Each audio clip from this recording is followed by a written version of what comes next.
হেই, কি অবস্থা আপনাদের সবার? আশা করি সবাই ভালো আছেন। দুঃখজনক ভাবে আমি একটু অসুস্থ। আমার চেহারা দেখে হয়তো বা আপনারা বুঝতে পারছেন। তো আপনারা আজকে ভিডিও থাম্বনেল দেখেই তো বুঝতে পেরেছেন টপিকটা কি অনুযায়ী হবে। এবং আপনাদের একটি গুড নিউজ জানাতে চাই যে আলহামদুলিল্লাহ আমার ভিসা হয়ে গেছে, রাশিয়ান ভিসা।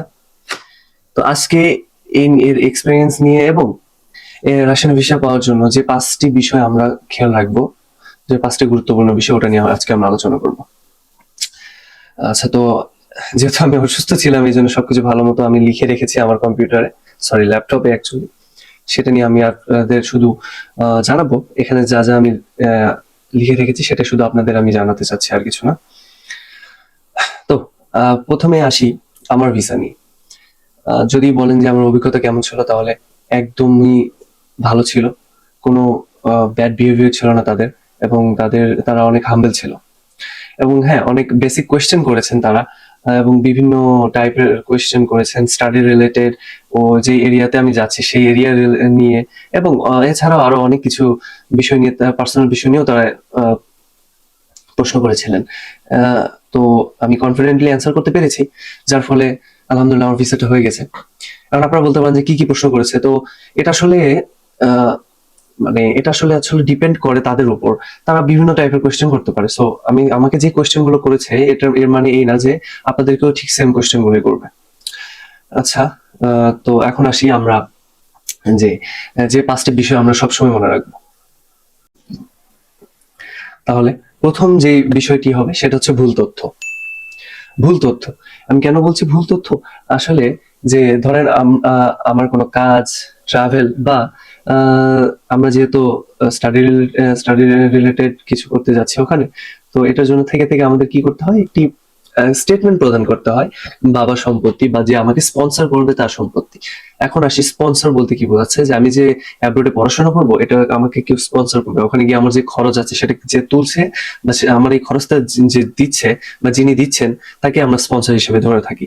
তো কখনো কখনো আমরা অ্যাজ এ বাঙালি আমরা কি করি, যে ভুল তথ্য দিয়ে সেই স্পন্সরের টাকা বা অ্যামাউন্ট আমরা বাড়িয়ে দিই। তো আমি বলবো যে এরকম কিছু না করাটাই better. But we are Bangali, if you know you know. আচ্ছা, সো সেকেন্ড টপিকে আমরা আসি।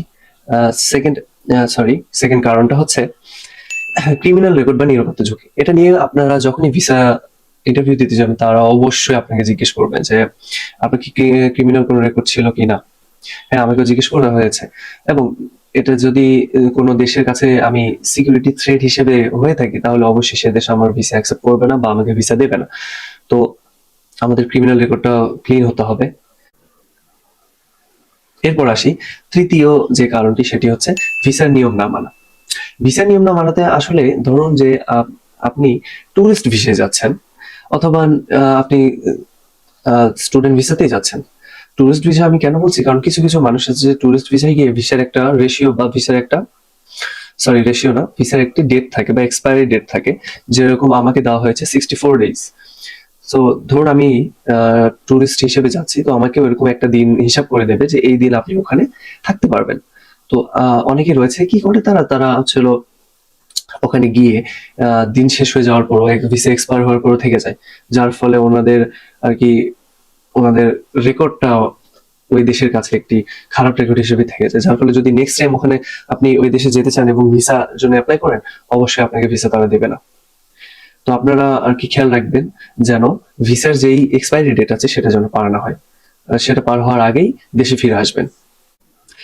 আচ্ছা, এখন আসি চতুর্থ নাম্বার টপিকে।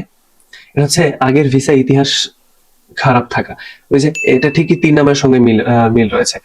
যেরকম 3 নাম্বার আমি কি বললাম, যে ভিসা এক্সপায়ার পরে ওই দেশে আপনারা যদি থেকে যান ভুল করেও, তাহলে একটা ব্যাড ইফেক্ট পড়ে যায়, আপনার রেকর্ড নষ্ট হয়ে যায় তাদের কাছে, মানে রেকর্ডটি খারাপ হয়ে যায়, যার ফলে তারা আপনাকে নেক্সট টাইম আর ভিসা দিতে চাইবে না।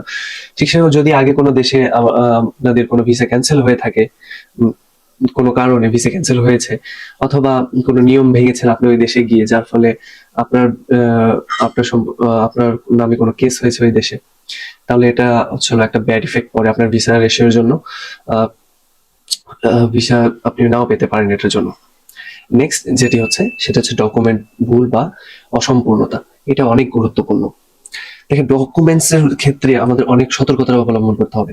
আমাদের পাসপোর্ট, আমাদের ভিসা, আর যেহেতু আমরা স্টুডেন্ট, আমরা স্টাডি ভিসায় যাচ্ছি, অবশ্যই আমাদের অফার লেটার, আমাদের ইনভাইটেশন লেটার, সবকিছু একদম সঠিক হতে হবে। আর যদি অফার লেটার বা ইনভাইটেশন লেটার কোনো ভুল বা ভুয়া বা ফেক বের হয়, তাহলে কিন্তু এটা অনেক একটা ব্যাড ইফেক্ট ফেলাবে আপনার লাইফে। কারণ হয়তো বা আপনি ওটা দিয়ে ভিসা পেয়ে যাবেন, কিন্তু ওখানে গিয়ে যখন এটা প্রমাণিত হবে, আপনার জন্য অবশ্যই এটা ভালো হবে না। এমনও হতে পারে আপনাকে ওখানে জেলখানে যেতে হবে, অথবা দেশে পাঠিয়ে দিবে আপনাকে। তো অবশ্যই এটা সতর্কতা অবলম্বন করতে হবে। এছাড়াও আপনার পাসপোর্ট নাম্বারটা ঠিক করে দেখবেন। তারপর এরপরে হচ্ছে আপনার বিভিন্ন সার্টিফিকেট, যেরকম এসএসসি, এইচএসসি, অ্যাজ আমরা বাংলাদেশি, সো আমাদের জন্য এসএসসি, এইচএসসি সার্টিফিকেটটা ভালোভাবে এবং সঠিকভাবে থাকা দরকার। এই আর বোনাস হিসেবে বলবো যে এসএসসি, এইচএসসি সার্টিফিকেটের সব থেকে যেটা বেশি আমাদের ভুল হয় বা আমাদের ধরে, সেটা হচ্ছে নামের ভুল। ছোটখাটো একটা নামের জন্য আপনার এখানে প্রবলেম হতে পারে। যেরকম ধরুন যে এমডি, আমার নাম যেরকম এমডি অনিক সিদ্দিকী, আমি এমডির পরে একটি ফোঁটা বা ডট দিয়েছি, তারপর লিখেছি অনিক সিদ্দিকী। ধরেন এটা আমি এসএসসি সার্টিফিকেটে লিখেছি এবং এইচএসসি সার্টিফিকেটের সেম নামটাই রেখেছি, শুধু ডটটা দিয়ে নেই, এটাতে ঝামেলা হয়ে যাবে। সো এসব কিছু খেয়াল রেখে আপনাদের তো এই ছিল 5টি গুরুত্বপূর্ণ কারণ, যেগুলোর জন্য আমাদের রাশিয়া ভিসা ক্যান্সেল হতেও পারে। শুধু রাশিয়ান ভিসা না, যে কোনো ভিসাই ক্যান্সেল হওয়ার সম্ভাবনা থাকে এই 5টি কারণের। যদি এই ভুলগুলো আমরা এড়াতে পারি, তাহলে ইনশাল্লাহ অবশ্যই আমরা ভিসা পেয়ে যাবো। এছাড়াও আজ বেশি আমি ইনফরমেশন বা বেশি ভিডিওটা লং করতে চাচ্ছি না, আমি দেখতে পাচ্ছেন আমি অসুস্থ। পরবর্তী টপিক নিয়ে আমরা আলোচনা করব, এবং পরবর্তী টপিক ইনশাল্লাহ ভিসার পরে আমাদের কি স্টেপ ফলো করতে হবে সেটা নিয়ে একটি ভিডিও আসবে ইনশাল্লাহ। তো আজকে এই পর্যন্তই। ভালো থাকবেন, চ্যানেলটি সাবস্ক্রাইব করবেন যদি ভালো লাগে, এবং সাবস্ক্রাইবের মাধ্যমে আমাদের সাথেই থাকুন, এই জার্নিতে জয়েন হয়ে যান। পরবর্তীতে আরো ভিডিও আসবে ইনশাল্লাহ। তার পর্যন্ত ভালো থাকুন।